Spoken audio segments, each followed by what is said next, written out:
महालक्ष्मी चा विद्महे विष्णुपत्नी चा धीमहि तन्नो लक्ष्मी प्रचोदयात्। ओम श्री लक्ष्मी नारायणाय नमः। नमस्कार प्रिय भक्तगणों, स्वागत है आप सभी का आपके अपने चैनल ज्ञान अर्थ में। आपके और आपके समस्त परिवार पर भगवान विष्णु और माँ लक्ष्मी की कृपा सदा बनी रहे। श्रोताओं, आज आप इस वीडियो में रसपान करेंगे मार्गशीर्ष माह में गुरुवार के दिन सुनी जाने वाली माँ लक्ष्मी की व्रत कथा। आज मार्गशीर्ष माह का अंतिम गुरुवार है। आज के दिन आप रसपान करेंगे माँ लक्ष्मी की चौथे गुरुवार की व्रत कथा, जिसके रसपान से साधक को धन धान्य की वृद्धि होती है और श्रद्धा पूर्वक इस कथा के रसपान से सभी मनोरथ माँ लक्ष्मी और श्री हरि नारायण की कृपा से पूर्ण होते हैं। आइए अब ध्यान लगाकर रसपान करते हैं मार्गशीर्ष के दौरान सुनी जाने वाली महालक्ष्मी की व्रत कथा। यह व्रत करने वाले स्त्री तथा पुरुष दोनों मन से स्वस्थ एवं आनंदमय होने चाहिए। इस व्रत को किसी भी महीने के प्रथम गुरुवार बृहस्पतिवार से शुरू कर सकते हैं।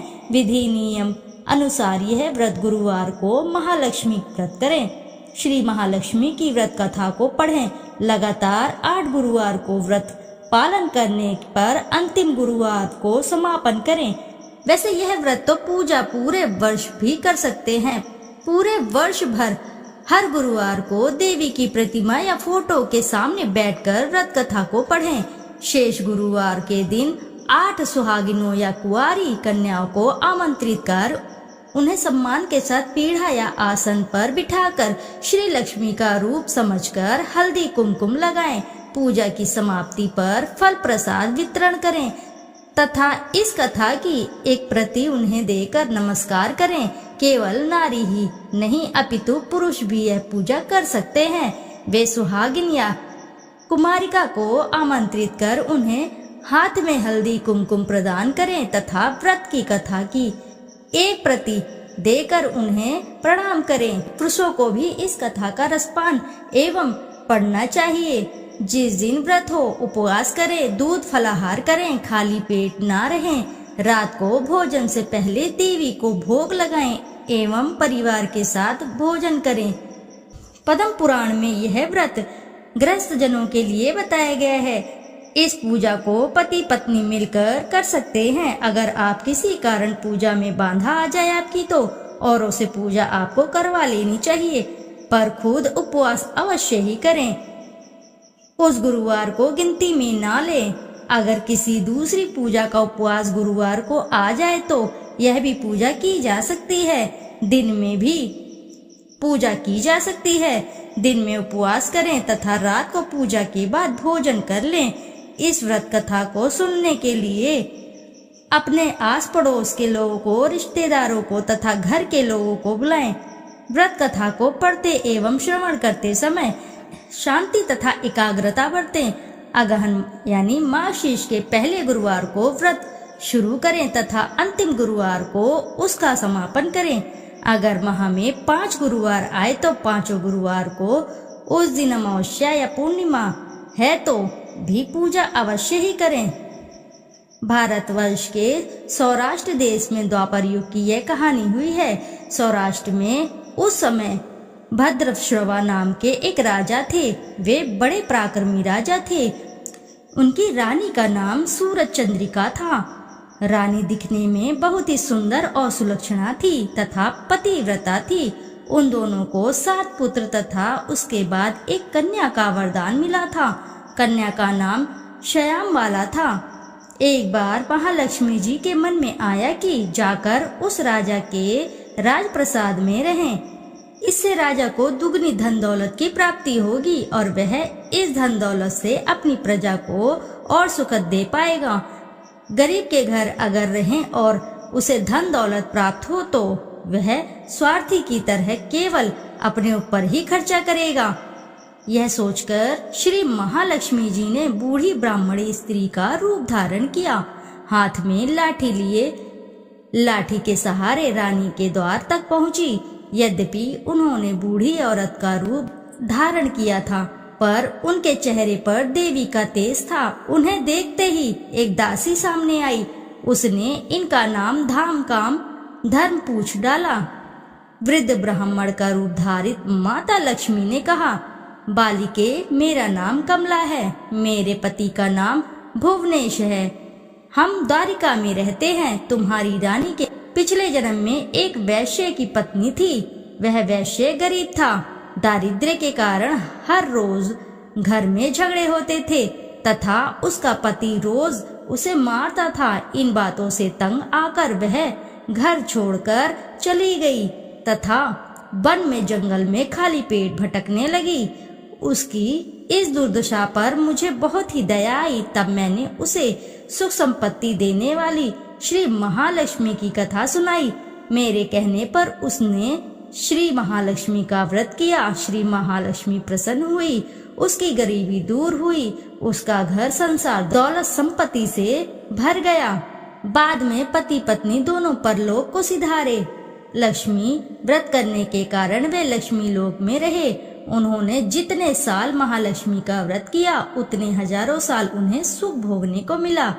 इस जन्म में उसका जन्म राजघराने में हुआ, परंतु वह श्री महालक्ष्मी का व्रत करना भूल गई है। उसे यह याद दिलाने मैं यहाँ आई हूँ।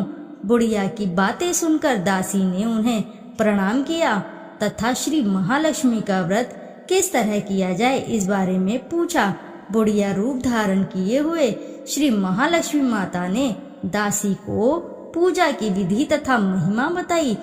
इसके बाद वह दासी माता को प्रणाम करके रानी को बताने अंदर चली गई। राज वैभव में रहते हुए रानी को अपने ऐश्वर्य का बहुत ही घमंड हुआ था। संपत्ति तथा अधिकार की वजह से वह उन्मत्त हो गई थी। दासी द्वारा बताई गई बुढ़िया की बातें सुनकर वह आग बबूला होकर राजद्वार पर आकर बुढ़िया रूपी श्री महालक्ष्मी पर बरस पड़ी। उसे यह मालूम नहीं था कि श्री महालक्ष्मी माता बुढ़िया के रूप धारण किए हुए द्वार तक आई हैं, परंतु रानी का इस कदर रुख बर्ताव तथा अपना अनादर देखकर माता ने वहां ठहरना ठीक न समझा। वे वहां से चल पड़ी।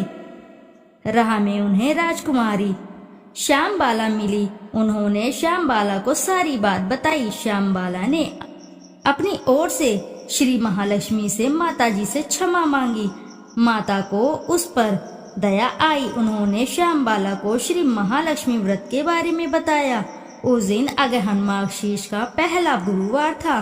श्यामबाला ने परम श्रद्धा से महाश्री लक्ष्मी का व्रत रखा। फलस्वरूप राजा सिद्धेश्वर के सुपुत्र मालाधर से उसका विवाह हुआ। वह धन दौलत ऐश्वर्य वैभव से माला माल हो गई। पति के साथ ससुराल में आनंद से दिन बिताने लगी। इधर श्री महालक्ष्मी का रानी पर प्रकोप हुआ। फलस्वरूप राजा भद्रश्रवा का राज्य एवं राज कारोबार नष्ट हो गया। यहाँ तक कि खाने के लाले भी पड़ गए। ऐसी हालत में एक दिन रानी ने राजा से निवेदन किया, हमारा दामाद इतना बड़ा राजा है, धनवान है, ऐश्वर्यशाली है, क्यों ना उसके पास जाएं, अपना हाल उसे बताएं, वह जरूर हमारी मदद करेगा।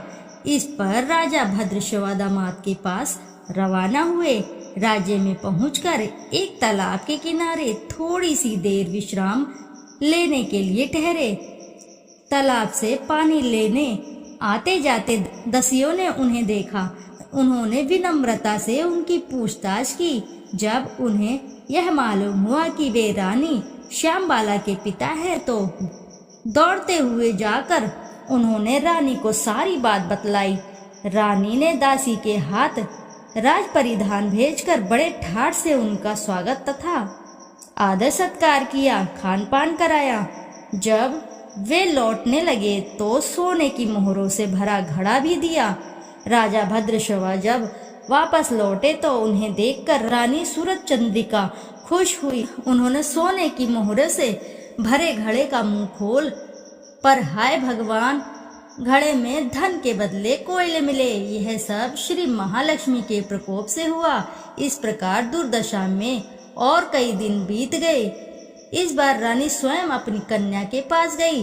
वह दिन अगहन माह का अंतिम गुरुवार था। श्यामबाला ने श्री महालक्ष्मी का व्रत किया, पूजा की, अपनी माता से भी यह व्रत करवाया। इसके बाद रानी अपने घर आई। श्री महालक्ष्मी का व्रत रखने पर उसे फिर से अपना राजपाट, धन दौलत, ऐश्वर्य प्राप्त हुआ। वह फिर से सुख शांति आनंदमय जीवन बिताने लगी।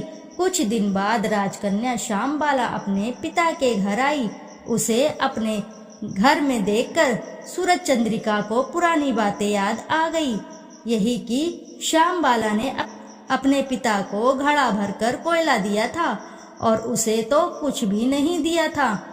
इसी कारण श्यामबाला को पिता के घर आने पर उसका कोई आदर आतिथ्य नहीं हुआ, बल्कि अनादर हुआ। पर उसने इस बात का बुरा भी नहीं माना। अपने घर लौटते समय उसने पिता के घर से थोड़ा सा नमक ले लिया। अपने घर लौटने पर उसके पति ने पूछा, अपने मायके से क्या लाई हो? इस पर उसने जवाब दिया, वहाँ का सार लाई हूँ। पति ने पूछा, इसका मतलब क्या हुआ? श्यामबाला ने कहा, थोड़ा धीरज रखें, सब मालूम हो जाएगा। उस दिन श्यामबाला ने सारा भोजन नमक डाले बिना बनाया और परोसा भी। पति ने खाना चखा, सारा खाना नमक बिना था, इसलिए स्वाद ना आया। फिर श्यामबाला ने थाली में नमक डाला, इससे सारा भोजन स्वादिष्ट लगने लगा। तब श्यामबाला ने पति से कहा, यही है वह मायके से लाया हुआ सार। पति को उसकी बात सही लगी। फिर वह दोनों हंसी मजाक करते हुए भोजन करने लगे। कहा गया है कि इस तरह जो कोई श्रद्धा भाव से श्री महालक्ष्मी की पूजा करे, उसे माता की कृपा अवश्य ही प्राप्त होती है। सुख संपत्ति शांति प्राप्त होती है, सभी मनोकामनाएं पूरी होती है। परंतु यह सब प्राप्त होने पर माता जी की पूजा को भूलना नहीं चाहिए। हर गुरुवार को व्रत पाठ अवश्य करना चाहिए। इस तरह श्री माँ लक्ष्मी की महिमा भक्तों की मनोकामनाएं पूरी करती है।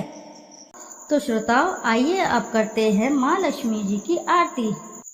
महालक्ष्मी नमस्तुभ्यं नमस्तुभ्यं सुरेश्वरी, हरिप्रिये नमस्तुभ्यं नमस्तुभ्यं दयानिधे। ओम जय लक्ष्मी मैया, जय लक्ष्मी माता, तुमको निस दिन सेवत, तुमको निस दिन सेवत, हर विष्णु विधाता।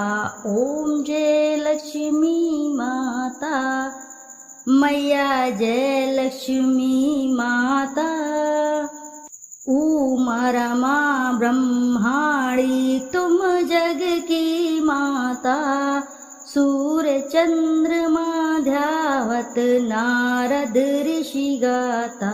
ओम जय लक्ष्मी माता, मैया जय लक्ष्मी माता। दुर्गा रूप निरंजन सुख संपत्ति दाता, जो कोई तुमको ध्याता रिद्धि सिद्धि धन पाता। ओम जय लक्ष्मी माता, मैया जय लक्ष्मी माता। तुम ही पाताल निवासिनी, तुम ही शुभदाता, कर्म प्रभा प्रकाशिनी, भवनिधि की त्राता। ओम जय लक्ष्मी माता, मैया जय लक्ष्मी माता। जिस घर तुम रहती हो, ताहि में है सद्गुण आता, सब संभव हो जाता, मन नहीं घबराता। ओम जय लक्ष्मी माता, मैया जय लक्ष्मी माता। तुम बिन यज्ञ न होता, वस्त्र न कोई पाता, खान पान का वैभव सब तुमसे आता। ओम जय लक्ष्मी माता, मैया जय लक्ष्मी माता। शुभ गुण मंदिर सुंदर क्षीर निधि जाता, रत्न चतुर्दश तुम बिन कोई नहीं पाता। ओम जय लक्ष्मी माता मैया, जय लक्ष्मी माता। महालक्ष्मी जी की आरती जो कोई नर गाता, और आनंद समा पाप उतर जाता। ओम जय लक्ष्मी माता मैया, जय लक्ष्मी माता। स्थिर चर जगत बचावे, कर्म प्रेर ल्याता। राम प्रताप मैया जी की शुभ दृष्टि पाता। ओम जय लक्ष्मी माता मैया, जय लक्ष्मी माता। ओम जय लक्ष्मी माता मैया, जय लक्ष्मी माता। तुमको निस दिन सेवत हर विष्णु विधाता मैया, हर विष्णु विधाता। ओम जय लक्ष्मी माता मैया, जय लक्ष्मी माता। तो प्रेम से बोलो प्रिय भक्तगणों, जय महालक्ष्मी मैया की जय। तो श्रोताओं, आशा है कि आपको वीडियो अच्छी लगी होगी। यदि आपको वीडियो अच्छी लगी है तो वीडियो जरूर लाइक करें, साथ ही चैनल को सब्सक्राइब करें और एक बार अपनी सच्ची श्रद्धा से कमेंट में ना लिखना भूलें, जय महालक्ष्मी की जय। फिर मिलते हैं आपसे ऐसी किसी नई कथा कहानी में। जब तक के लिए नमस्कार श्रोताओं।